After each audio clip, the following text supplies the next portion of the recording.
Shalom. प्रभु यीशु मसीह के नाम से और एक बार आप सब लोगों को मैं धन्यवाद देता हूं।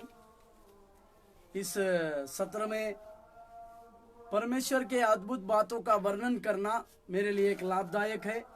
परमेश्वर अपनी दया की बातें हम लोगों के साथ करने पाए, परमेश्वर अपनी दया हमारे साथ उंडेलने पाए और उसके कार्य को करने के लिए परमेश्वर हमें जिस कार्य के लिए परमेश्वर ने हमें पकड़ा उसमें हमें विश्वास योग्यता के साथ चलने के लिए प्रभु हमें सहायता और मदद करने पाए। आइए हम अपने होसाना को बताएं। तू सर्वशक्तिमान परमेश्वर है, तेरी स्तुति हो होसाना। तू जीवित और सच्चा परमेश्वर है, तेरी स्तुति हो होसाना। तू अविनाशी, अदृश्य और अद्वितीय परमेश्वर है, तेरी स्तुति हो होसाना। तू एकमात्र सच्चा परमेश्वर है, तेरी स्तुति हो होसाना। तू हमारे लिए तू स्वर्ग और पृथ्वी का परमेश्वर है, तेरी स्तुति हो होसाना। तू समस्त पृथ्वी का परमेश्वर है, तेरी स्तुति हो होसाना। तेरी प्रभुता सदा स्थिर रहेगी, तेरी स्तुति हो होसाना। तू जीवित और सनातन परमेश्वर है, तेरी स्तुति हो होसाना। तू हमारे प्राण की रक्षा करता है, तेरी स्तुति हो होसाना। तू सब आत्माओं का परमेश्वर है, तेरी स्तुति हो होसाना। तू सर्वदा राज्य करने वाला परमेश्वर है, तेरी स्तुति हो होसाना। तेरी आदर और महिमा युगानुयुग होती रहे, तेरी स्तुति हो होसाना। तू भेदों को खोलने वाला परमेश्वर है, तेरी स्तुति हो होसाना। तेरी गति पवित्रता है, तेरी स्तुति हो होसाना। तू क्षमा करने वाला परमेश्वर है, तेरी स्तुति हो होसाना। तू प्रशंसा के योग्य परमेश्वर है, तेरी स्तुति हो होसाना। तू नाम लेकर बुलाने वाला परमेश्वर है, तेरी स्तुति हो होसाना। तू मेरे अति आनंद का कुंड है, तेरी स्तुति हो होसाना। तू शुद्ध मन वालों के लिए भला करता है, तेरी स्तुति हो होसाना। लगातार इस होसाना के द्वारा परमेश्वर हमारे जीवनों में अद्भुत आशीषों की बातों को उंडेलने पाए, हमारे जीवन में आशीष की बातों को परमेश्वर करने पाए और उसकी दया की बातों के साथ परमेश्वर हम लोगों के साथ लगातार अपने सेवकाई की बातों को लगातार करने पाए। जैसे हम पिछले 2 दिनों से भजन संहिता 23वें अध्याय के विस्तृत रूप 23वें भजन संहिता के एक एक वचन का विस्तृत रूप से अध्ययन करते आ रहे। हमने कल और परसों के दिन भजन संहिता 23 अध्याय के पहले और दूसरे वचन का अध्ययन किया। आज हम तीसरे वचन का अध्ययन करेंगे। इसमें परमेश्वर अपने लोगों की रक्षा को किस प्रकार से करता है, या पर मैं इस प्रकार से कहूं, परमेश्वर अपने चुने हुए सारे लोगों की रक्षा करता है, क्योंकि परमेश्वर उनके ऊपर प्रेम, उनके ऊपर एक ख्याल को रखता है और उस ख्याल के चलते, उस देखभाल के चलते, उस प्रेम के चलते परमेश्वर उन लोगों को रक्षा करता है, उनके प्राणों को बचाता है और उनको एक सुरक्षित स्थान पर भी खड़ा करता है। इसी के लिए आज हम भजन संहिता 23 के तीसरे वचन को पढ़ेंगे। मेरे साथ खोलिए भजन संहिता 23 अध्याय 3 पद। वो इस प्रकार से कहता है, वह मेरे जी में जी लाता है, धर्म के मार्गों में वह अपने नाम के निमित्त मेरी अगुवाई करता है। हालेलुया। सबसे पहले भजनकार राजा दाऊद इस प्रकार से कहता है, वह मेरे जी में जी लाता है, मतलब मेरे खतरों से मुझको बचाता है, मेरे शत्रुओं से मुझको बचाता है, मेरी हर एक कमी घटी का प्रबंध परमेश्वर करता है, मेरे लिए जो जो चीजों की आवश्यकता है उन सारी चीजों की आवश्यकता को पूरी करता है। और जिन बातों के लिए मैं सबसे ज्यादा चिंतित होता हूं, उन बातों के, उस चिंता की बातों से भी परमेश्वर मुझे आजाद करता है और मेरे जी में जी लाता है। और फिर वो इस प्रकार, और ना केवल जी में जी लाता है, और फिर मुझे धर्मों के मार्ग पर चलाता है, क्योंकि मेरे सारे शत्रुओं को वो पराजित करता है। इसी के लिए मुझे राजा दाऊद कहते हैं कि धर्म के मार्ग में नई शिक्षा देने के लिए परमेश्वर मुझे सिद्ध करता है और मुझे चलाता है। इस बातों को हमें समझने की आवश्यकता है। यहां पर राजा दाऊद जब निराश होते हैं, जब हम भी निराश होते हैं, मेरे साथ खोलिएगा भजन संहिता 42 के 11वें पद।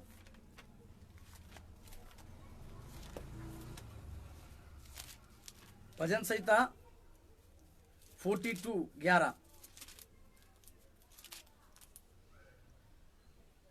हे मेरे प्राण, तू क्यों गिरा जाता है? तू अंदर ही अंदर क्यों व्याकुल है? परमेश्वर पर भरोसा रख, क्योंकि वह तेरे मुख की चमक और मेरा परमेश्वर है। मैं फिर उसका धन्यवाद करूंगा। यहां पर राजा दाऊद जब निराश होता है तो अपने मन को इस प्रकार से तसल्ली देकर कहता है कि हे मेरे मन, तू क्यों निराश होता है और क्यों इस निराशा की बातों में अपने आप को रखता है? तुम्हें किसी भी प्रकार की बातों को निराशा में जीने की आवश्यकता नहीं, निराशा में जाने की आवश्यकता नहीं, क्योंकि परमेश्वर के ऊपर भरोसा रखने के द्वारा तुम अपने जीवन की सारी निराशा की बातों से दूर हो सकते हो। परमेश्वर तुम्हारी उस निराशा को हटाकर तुम्हें आनंद की उस बातों में लिए चलेगा। इस विषय में राजा दाऊद इस प्रकार की बातों को कहता है। मेरे साथ एक वचन पढ़िएगा, भजन संहिता 19 के 7।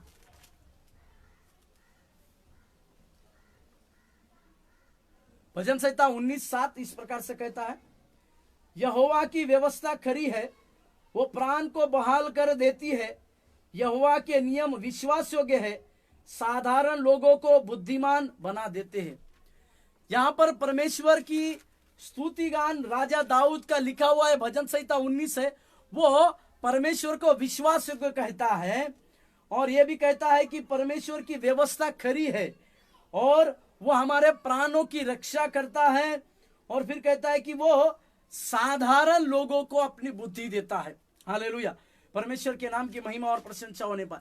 इसका मतलब जो लोग साधारण होते हैं, उन सारे साधारण से साधारण लोगों के जीवन में परमेश्वर अपनी बुद्धि की बातों को देता है, परमेश्वर अपने ज्ञान की बातों को देता है और उन लोगों के जीवन में प्रभु की अद्भुत दया और अद्भुत कार्य उन लोगों के जीवन में सम्मिलित होते हैं। इसे हमें समझने की आवश्यकता है और जानने की आवश्यकता भी है। और एक वचन पढ़िएगा, भजन संहिता का पत्री 25 के 9वें पद। भजन संहिता 25वें अध्याय के 9वें पद, वह नम्र लोगों को न्याय की शिक्षा देता, हाँ वह नम्र लोगों को अपना मार्ग दिखाएगा। हालेलुया।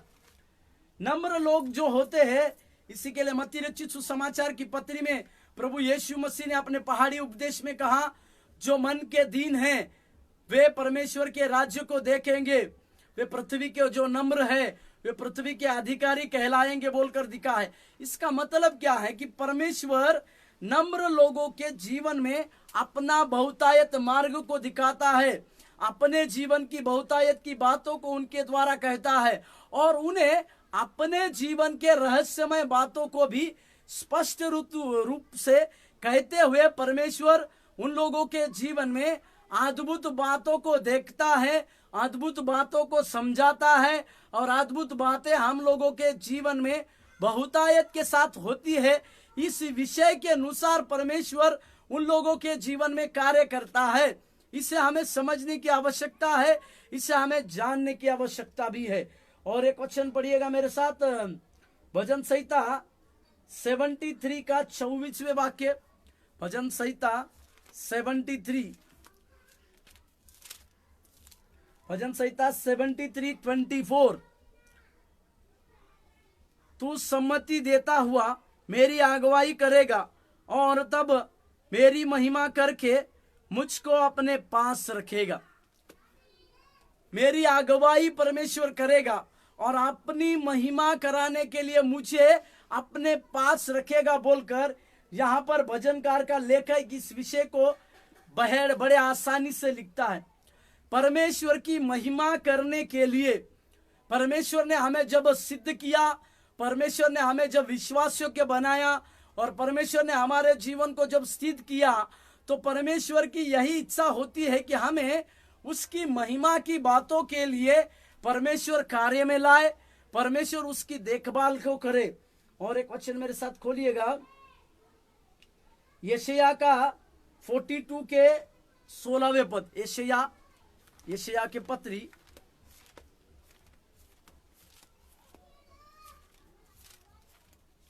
यशायाह 42 उसके 16वें पद।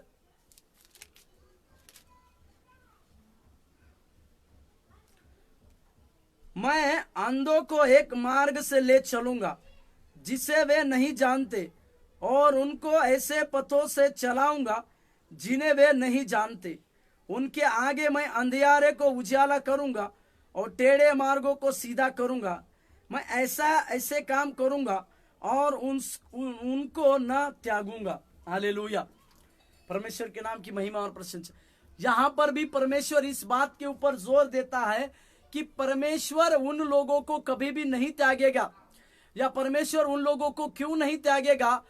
वो जो अंधकार में चल रहे थे उनको परमेश्वर अपना प्रकाश देकर उनके सामने का उनका अंधियारा हटाएगा और उनकी अगुवाई करेगा। इसका मतलब क्या है कि परमेश्वर के सम्मुख में वो नम्र लोग रहे हैं, परमेश्वर के सम्मुख वो नम्रता के साथ चले हैं, परमेश्वर के सम्मुख वो दीनता के साथ रहे हैं, और परमेश्वर के सम्मुख वो बड़ी नम्रता पूर्वक कार्यों को किए। इसी के चलते परमेश्वर उनके जीवन की सारी बातों को हटाकर उनके लिए कार्य को लाएगा, उनको परमेश्वर की दया की बातों को लगाएगा।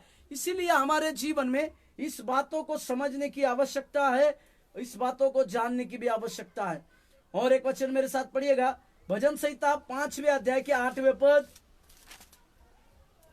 भजन संहिता 5:8।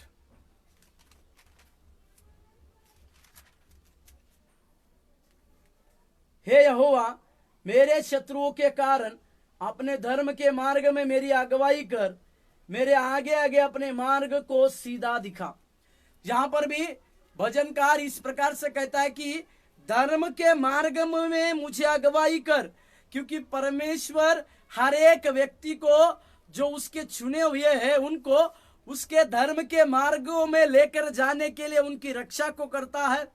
उनके जीवनों में परमेश्वर दया की बातों का प्रबंध करता है, और उन्हीं के साथ साथ परमेश्वर की अद्भुत बातें, उन्हीं के साथ साथ परमेश्वर के अद्भुत कार्य करते रहता है। इस विषय को हमें समझने की आवश्यकता है और जानने की भी आवश्यकता है।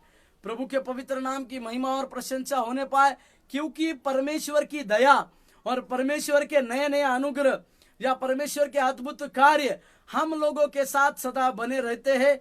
इस विषय को हमें जानने की आवश्यकता है और समझने की आवश्यकता भी है। इसे हम जाने और इसे हम समझे। हालेलुया। प्रभु के नाम की महिमा और प्रशंसा होने पाए। भजन संहिता 25 के 11वें पद को पढ़िए। भजन संहिता 25:11। हे यहोवा, अपने नाम के निमित्त मेरे अधर्म को जो बहुत है क्षमा कर।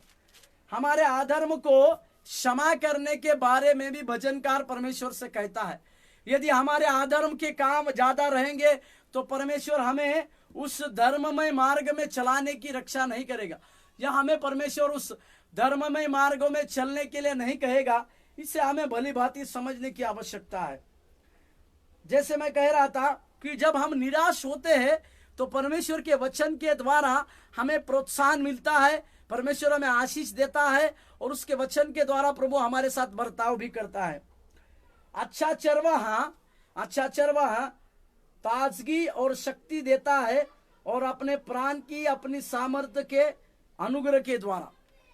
परमेश्वर को राजा दाऊद एक चरवाहे की रूप में एक उपमा देता है, और अच्छा चरवाहा हमें ताजगी देता है, हमें शक्ति देता है, और हमारे प्राण को सामर्थ्य और अनुग्रह के द्वारा संभालता भी है। नीति वचन का एक वचन पढ़िए, नीति वचन 25 के 13वें पद। नीति वचन 25:13।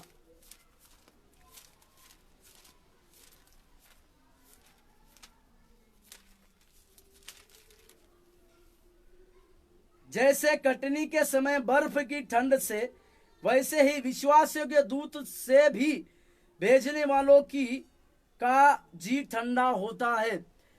विश्वास योग्य दूतों के द्वारा भी भेजने वालों का विश्वास ठंडा, विश्वास की बातें पूरी होती है। इसके बारे में राजा सुलेमान लिखता है। और परमेश्वर की आत्मा के द्वारा, वो परमेश्वर की आत्मा के द्वारा, मतलब चरवाहा जो है परमेश्वर की आत्मा के द्वारा हमारी अगुवाई करता है। मैं फिर से कहूं, इस चरवाहे के रूप में राजा दाऊद परमेश्वर को देखता है, और वो चरवाहा और परमेश्वर इन दोनों को तुलना करता है। और एक चरवाहे के द्वारा जैसे एक चरवाहा आत्मा की अगुवाई के अनुसार चलता है, उसी तरह से परमेश्वर की आत्मा भी हमें जब मिलती है तो उसकी आत्मा के द्वारा हमारे जीवन में बहुतायत से कार्य कर कर हमें आगे की ओर लेकर जाने के लिए मदद करती है। मेरे साथ एक वचन पढ़िए, रोमियो का पत्री 8:14।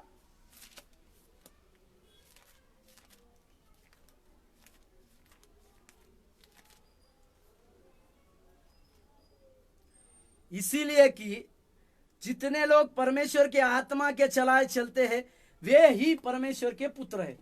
यहां पर प्रेरित पौलुस इस बात के ऊपर जोर देता है, जो लोग परमेश्वर की आत्मा के द्वारा चलाए चलते हैं, इसका मतलब हम एक आत्मिक व्यक्ति होना कितना अवश्य है। यदि हम परमेश्वर के जन कहते हैं और शरीर के अनुसार चलते हैं तो हम कभी भी परमेश्वर के संतान नहीं कहलाएंगे। इस बातों को हमें समझने की आवश्यकता है, इस बातों को हमें जानने की आवश्यकता है। यदि हम परमेश्वर के पुत्र कहलाते हैं तो अवश्य हमें आत्मा के अनुसार चलने की आवश्यकता है। और जब हम आत्मा के अनुसार चलाए चलते हैं तो ही उस महान परमेश्वर के हम पुत्र और पुत्रियां कहलाएंगे बोलकर प्रेरित पौलुस अपनी बातों को इसमें लिखता है। और साथ ही अपने चुने हुए मार्गों में जो उसकी पवित्रता के अनुसार है। एक चरवाहा अपने चुने हुए मार्ग जो पवित्रता के अनुसार है हमें अगुवाई कर कर चलाता है। इसे हमें और समझने की आवश्यकता है, इसे हमें जानने की आवश्यकता है। इसी के लिए रोमियो का पत्री 8वें अध्याय 5वें वचन से लेकर 14वें वचन तक अगर हम देखेंगे तो शारीरिक मनुष्य और आत्मिक मनुष्य के बारे में दिया है, और शरीर में मरना और परमेश्वर के लिए आत्मा में जी उठना, इसके बारे में प्रेरित पौलुस लिखता है। इसी के लिए हमें आत्मा के द्वारा चलाए चलने की आवश्यकता है और हमारी प्रतिक्रिया आज्ञाकारिता के साथ है। और चरवाहे के पीछे चलना और उसकी बातें सुनना हमारे लिए, हमारे अंदर एक आज्ञाकारिता की बातें होनी चाहिए, क्योंकि हमारे चरवाहे की आवाज को हमें सुनकर उसकी बातों को मानकर उसके आगे आगे चलना चाहिए, उसके पीछे पीछे चलना चाहिए और उसकी वाणी को पूरी रीति से सुनने के लिए प्रयास करने की आवश्यकता है। इसी के लिए एक बात को पढ़िए, यूहन्ना 10वें अध्याय, यूहन्ना की रचित सुसमाचार 10वें अध्याय, वहां पर प्रभु यीशु मसीह के बारे में लिखा है 3 और 4, यूहन्ना 10 3 और 4। उसके लिए द्वारपाल द्वार खोल देता है और भेड़ें उसका शब्द सुनती है और वह अपनी भेड़ों को नाम लेकर बुलाता है और बाहर ले जाया जाता है। जब वो अपनी सब भेड़ों को बाहर निकाल चुकता है तो उनके आगे आगे चलता है और भेड़ें उसके पीछे पीछे हो लेती है क्योंकि वे उसके शब्द को सुनती है। यहाँ हमारे चरवाहे की हमें आज्ञाकारिता का पालन करना है, उसकी वाणी को हमें सुनने की आवश्यकता है और साथ ही साथ उसकी वाणी के साथ साथ हमें उसके पीछे पीछे चलने की आवश्यकता है। उसके पीछे पीछे चलना मतलब एक निश्चिंत होकर, एक निर्भयता के साथ, किसी भी खतरे की चिंता को परवाह को ना किए बिना उस चरवाहे के ऊपर अपना सब कुछ डालकर हमें आगे की ओर चलने की आवश्यकता है। इसी के लिए पतरस ने अपने किताब में 5वें अध्याय के 7वें पद, पहला पतरस की किताब 5वें अध्याय के 7वें पद में लिखा कि अपनी सारी चिंता उस पर डाल दो क्योंकि उसको तुम्हारा ध्यान है।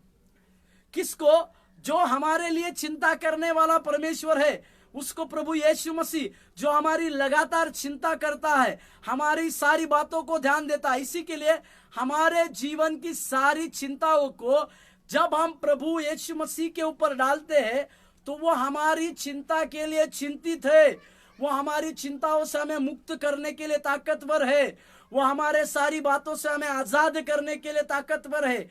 इस बातों को हमें समझने की आवश्यकता है और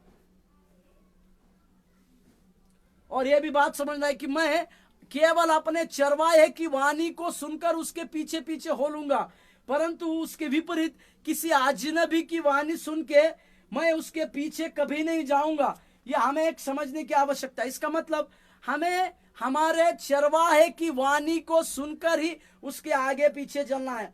5वां वाक्य पढ़िएगा, पहले माफ कीजिए, यूहन्ना 10वें अध्याय 5वें पद, यूहन्ना 10:5। परंतु वे पराये के पीछे नहीं जाएगी, परंतु उससे भागेगी, क्योंकि वे पराये का शब्द नहीं पहचानती। हालेलुया। हमें भी हमारे जीवन में पराये चरवाहे के पीछे जाने की आवश्यकता नहीं। पराये चरवाहे के पीछे अगर हम जाएंगे तो वे हमारे लिए जोखिम की बात बनेगी। वे हमें उचित मार्गदर्शन नहीं करेंगे और हमें उसके लिए एक धोखा होने की संभावना होगी। इसी के लिए हमारे चरवाहे को पुकारने की उसकी चरवाहे की आवाज को हमें सुनने की आवश्यकता है। वे चरवाहे की बातों को हमें बेहतर रीति से सुनने की आवश्यकता है। इससे हमें समझ है, इससे हमें जानने की भी आवश्यकता है। प्रभु के पवित्र नाम की महिमा और प्रशंसा हम लोगों के साथ सदा होने पाए, उसकी दया हम लोगों के साथ सदा रहने पाए।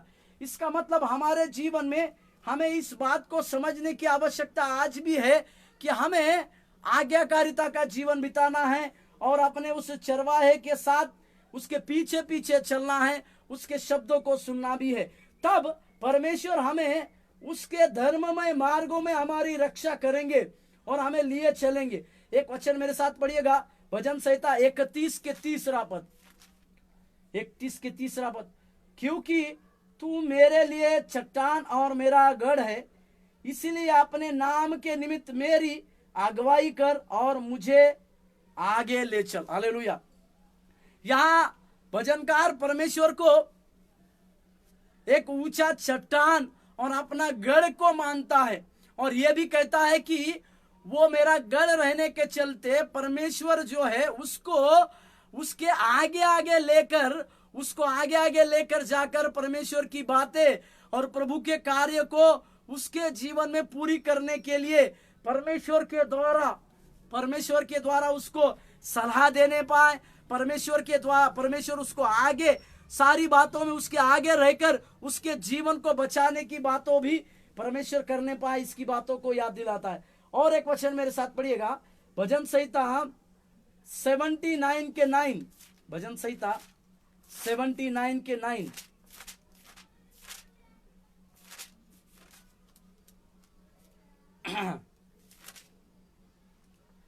भजन संहिता 79:9।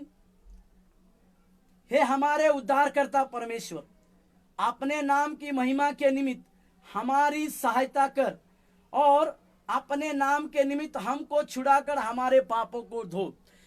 मतलब हमारे आपके नाम के निमित्त हमारी अगुवाई कर। अगुवाई का मतलब रक्षा कर। हमें उस स्थान पर लेकर चल प्रभु जहां पर आपने हमें सृजा है, जो स्थान आपने हमारे लिए रखा है, जिस स्थान में हमें रहने की आवश्यकता है या जिस स्थान के लिए प्रभु आपने हमें योग्य ठहराया है, इसी के लिए केवल परमेश्वर, हमारे नाम के लिए नहीं, क्योंकि तू हमारे लिए एक ऊंचा गढ़ है, आप हमारे लिए एक उद्धार की चट्टान है। इसी के लिए परमेश्वर को भजनकार इस प्रकार से कहता है कि उस परमेश्वर आपके नाम के निमित्त तू हमारे जीवनों में बहुतायत से कार्य करने पाए, बहुतायत की बातें हम लोगों के द्वारा होने पाए, इसके विषय में प्रभु दया की बातें और कार्य हमारे साथ करता है।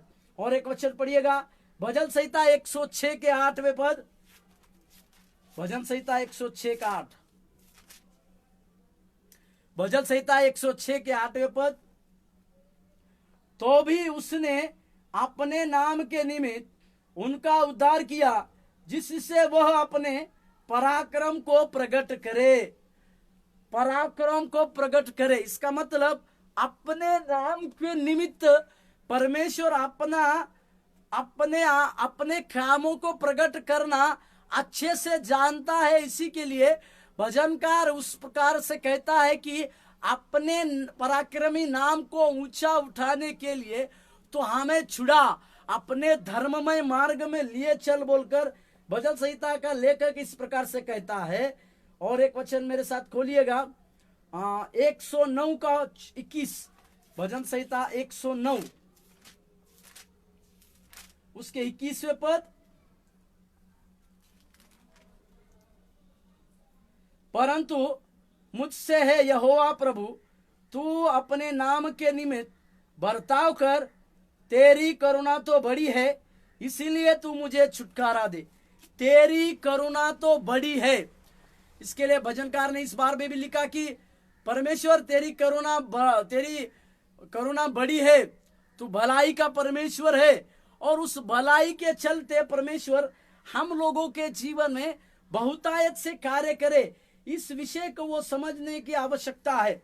और एक वचन, आखिरी वचन पढ़े, 143 का 11वें पद। हे यहोवा, मुझे अपने नाम के निमित्त जिला, तू जो धर्मी है मुझको संकट से छुड़ा ले। हालेलुया। यहाँ पर धर्ममय परमेश्वर रहने के चलते हमें छुड़ाने की बातों को यहाँ पर की जाती है। इसका अर्थ क्या है? इसका अर्थ यह है कि परमेश्वर हमें छुड़ाकर उसके धर्ममय मार्गों में लेकर जाना चाहता है, क्योंकि वो विश्वास योग्य है, वो सनातन परमेश्वर है, और उसकी दया की बातें हम लोगों के साथ रहती है। आइए हम प्रार्थना करें, और कल हम भजन संहिता 23 के 4वें वाक्य को देखेंगे, उसकी दया की बातों को हम समझेंगे। स्वर्गीय प्रभु, हम यीशु मसीह के अद्भुत नाम से आपके पास आते हैं। राजा, तेरी दया, तेरा अनुग्रह और तेरी आशीष हम लोगों के ऊपर बनी रहने पाए। प्रभु तो अपने धर्ममय हाथों से हमें संभाल, तेरी ओर से हमें नए आशीष में लेकर चल। तू अपने धर्ममय हाथों से हमें आगे आगे ले चल प्रभु। अपनी बातों से हमें सिखा, हमें बुद्धि दे प्रभु। जिस मार्गों में हमें जाना चाहिए उसमें आप हमें अगुवाई कीजिए करके हम प्रार्थना करते, आशीष दे। यीशु मसीह के नाम से मांगते, आमीन। प्रभु आपको आशीष देने पाए।